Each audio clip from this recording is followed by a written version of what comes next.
Muy buenas tardes para todos y para todas. Hoy les vengo a hablar sobre un tema muy importante, que son los computadores. Para empezar con una pequeña introducción, eh, las computadoras no han nacido hace poco. En realidad, el hombre siempre buscó tener dispositivos que le ayuden a efectuar cálculos precisos y rápidos. Aquí tenemos un mapa conceptual con sus respectivas definiciones. Como para empezar, empezamos las computadoras, que es el tema primordial del tema que les voy a tratar. Las computadoras, como vemos, los computadores se dividen en 5 generaciones. En la primera generación tiene un periodo de 1938 a 1952 y la segunda generación tiene un periodo de 1953 a 1962 y seguimos con la tercera generación. La tercera generación tiene un periodo de 1963 a 1971 y la cuarta generación tiene un periodo de 1972 a 1987 y como la última generación tiene un periodo de 1987 a, podemos decir, hasta a este año, o también podemos decir a infinita de años. Como para saber un poco más de cada generación, para entrar más a fondo, en la primera generación nos dice que esta generación ocupó la década de los 50 y se conoce como la primera generación. En esta misma generación, en el año 1946 aparece el primer computador fabricado con electrónica digital. El computador ENIAC. ENIAC fue el primer fundador de ordenadores. En esta misma generación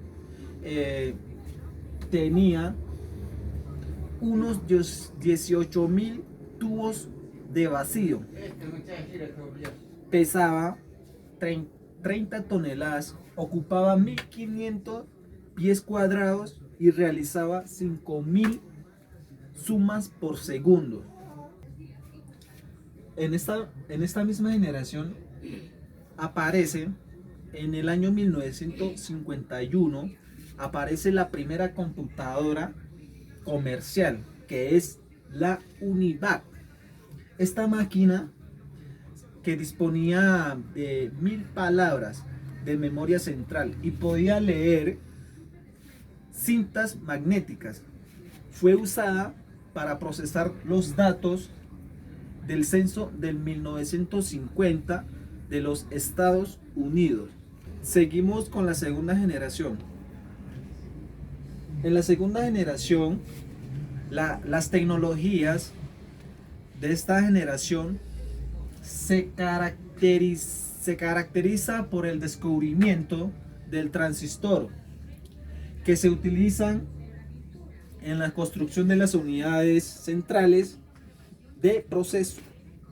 Las computadoras de esta generación se programaban con cintas perforadas y otras más por medio del cableado en un tablero.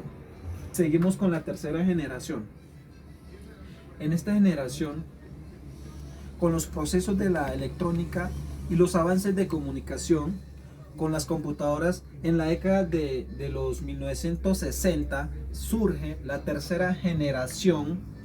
Como vemos, la tercera generación de las computadoras y se inaugura con la IBM 360 en el año 1964 del mes de abril. El sistema operativo de la serie 360 se llamó OS, que contaba con varias configuraciones, incluía un conjunto de técnicas de manejo de memoria y del procesador, que pronto se convirtieron en estándares. La cuarta generación nos dice que los constantes o los progresos en el incremento de la densidad de integración nos lleva a la tecnología LSI. LSI significa alta escala de integración, y posteriormente a la VLSI, significa muy alta escala de integración. Esto permitió la comercialización de circuitos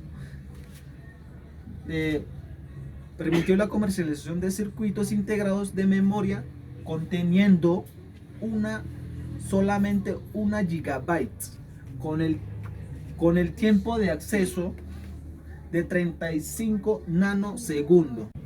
En esta misma generación, en el año 1976, personajes como Steve y Wozniak y como Steve Jobs diseñaron la primera microcomputadora de uso masivo, y más tarde forman la compañía conocida como Apple, que fue la segunda compañía más grande que ellos hicieron del mundo. En esta misma generación, en el año 1981, se vendieron 80.000 computadores personales. 80.000 computadores personales, que son PC, computadores portátiles. Al siguiente subió a 1.400.000. Es un rango muy elevado que ellos vendieron. Entre 1984 y 1987 se vendieron alrededor de 60 millones de computadores personales, por lo que no queda duda que su impacto y su penetración han sido enormes. Como por último tenemos la quinta generación. En la quinta generación fue un proyecto hecho por Japón, que comenzó en el año 1982. Y en esta generación su objetivo era el desarrollo de una nueva clase de computadoras que utilizaran o que utilizarían técnicas y tecnologías de inteligencia artificial, tanto en el plano del hardware como el software. Tenemos dos características importantes de la primera generación. Como primera característica tenemos en esta generación, estas máquinas estaban construidas por medio de tubos vacíos. Y como la segunda característica, los programas eran de lenguaje de máquina. Las características de la segunda generación son las siguientes. Están construidas con circuitos de transistores, y como segunda característica se programan en nuevos lenguajes llamados de alto nivel. Aparecen lenguajes como el Fortran, Formula Translation. También tenemos como programas como Algol, que es Algorithmic Language, lenguaje de algoritmo significa en español, y COBOL. COBOL significa Common Business Oriented Language.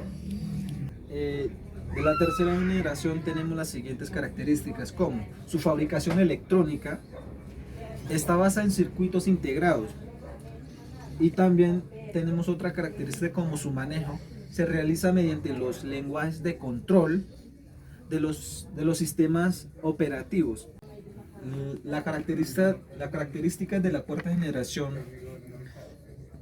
fue la estandarización de las computadoras, especialmente de los PC. Además empezaron a fabricarse las llamadas clones, que tenían un menor coste sin perder funcionalidades. La característica de la quinta generación fue que las computadoras pudieran realizar nuevas tareas como la traducción automática de idiomas. Igualmente, el almacenamiento de la información empezó a ser medida en gigabytes y aparecieron los DVDs. Clasificación según su funcionamiento de los computadores. Tenemos como en la primera parte computadores digitales o computador digital. Este computador digital, el cual nos dice que recibe este nombre porque procesa datos cuya representación responde a valores discretos como 0, valores como 0, 1, 2 y etcétera, operando con ellos en etapas diversas y sucesivas. Y como segundo tenemos computadores analógicos o computador analógico. En este concepto nos dice o permite decir que tienen semejanza con instrumentos de medida, tales como amperímetro, voltímetro, termómetro y etcétera, los cuales controlan la medida de una magnitud de forma continua. Como tercero tenemos computador híbrido o computadores híbridos, el cual nos permite decir que posee características de los dos anteriores de computador digital y computador analógico. Habitualmente los cálculos los realizan de forma analógica, mientras que la entrada y salida de datos se hace de modo digital. La utilización del computador híbrido es frecuentemente en el control de procesos industriales. También nos dice que las funciones principales son controladas por un computador digital, mientras que en la entrada de datos y salida de resultados se hacen de forma empleando computadores analógicos conectadas con el digital. Como por último tenemos su clasificación comercial. Entonces tenemos las supercomputadoras o maxicomputadoras. Y como segundo tenemos, por su clasificación, mainframes o computadores grandes. Y como tercero tenemos mini computadoras. Y como cuarto tenemos las microcomputadoras. Las supercomputadoras o maxicomputadores nos dice que son las máquinas más potentes, completas, grandes y costosas. En estas computadoras son utilizados por científicos y técnicos para resolver problemas complejos, como por ejemplo podemos decir serían los utilizados para la supervisión del tiempo, los desarrolladores económicos a escala mundial, para el estudio de medio ambiente o para otros estudios. Un ejemplo de supercomputadora podemos decir es el Cray 2, que también es perteneciente a supercomputadoras o maxicomputadores. Los mainframe o computadores grandes, en estas computadoras los equipos o computadores tienen una alta velocidad de proceso y capacidad de memoria. Se destinan a operaciones diarias en grandes empresas u organizaciones como son la gestión de cuentas en bancos, como podemos decir bancos de Colombia, bancos de Bogotá, que hacen facturaciones de fábricas. Y también podemos decir como un ejemplo de de mainframes o computadores grandes, podemos decir el IBM 9370 o si no el 9000. Estos computadores suelen ser muy demasiadamente elevados precios o caros. Seguimos con las mini computadoras. En estas los mini computadoras son máquinas de tamaño medio.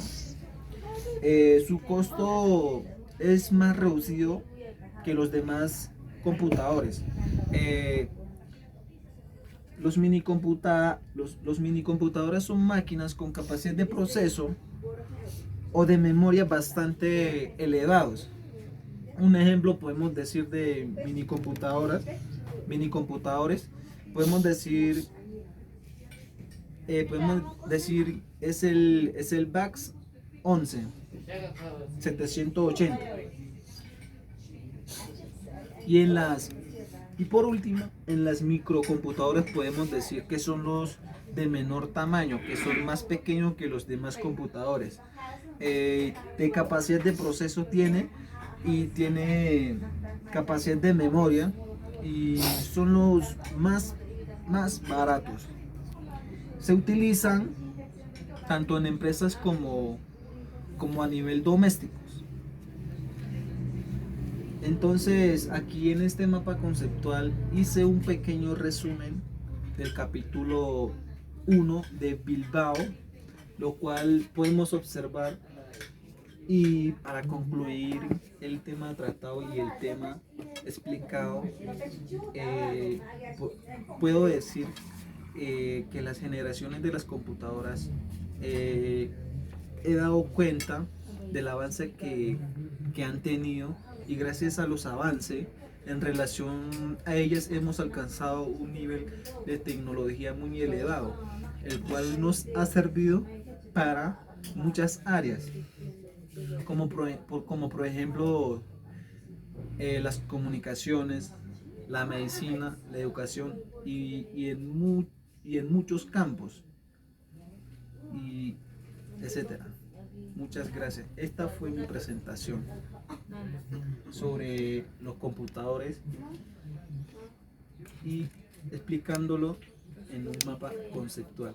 Muchas gracias por su atención.